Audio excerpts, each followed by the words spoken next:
আগে নিয়তকে সহি শুদ্ধ করবে, নিয়ত সহি করবে। তো কোরবানি করবো একমাত্র আল্লাহ তাআলার জন্য, আল্লাহকে রাজি খুশি করার জন্য। 2 নম্বর কাজ করবেন, কোরবানির পশু ক্রয় করবেন।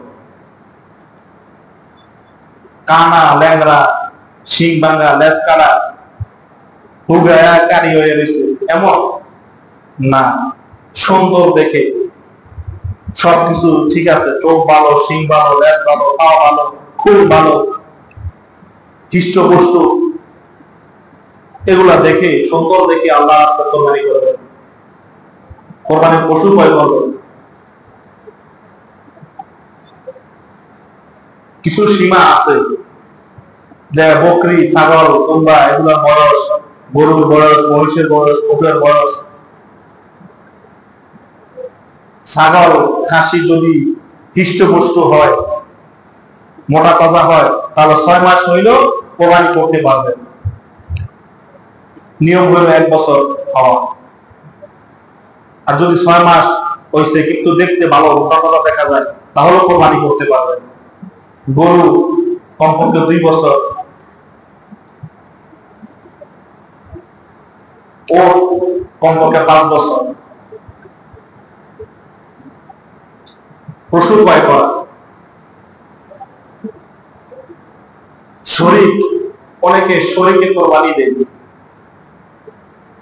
শরীক সঠিক নির্বাচন করা, সুদ খায়, ঘুষ খায়, সুদ খায়, ঘুষ খায়, ইনকাম করে অধিকাংশই হারাম। 5 জন মিলে গরু কিনছেন, একজন এমন যে তার টাকা হালাল না, আপনি জানেন যে তার টাকাটা হালাল না, সে সুদের উপর টাকা আনছে, অথবা বেহালালি টাকা, অন্যের হক মাইরা খাওয়ার টাকা। 5 জনের কোরবানি বাদ একজনের কারণে।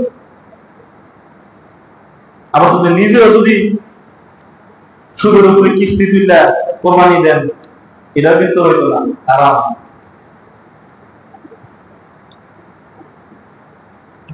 পাঁচ জনের কোরবানি কেনার জন্য পশু ক্রয় করছেন, একজনের মনে নিয়ত, একজনের মনে নিয়ত এবার বেশি করে গোশ খাবো রে, গোশ খাওয়ার লাগে সে কোরবানি দিতেছে, তার নিয়তটা এমন, তাও কোরবানি দিতে। কোরবানি দিতেছে,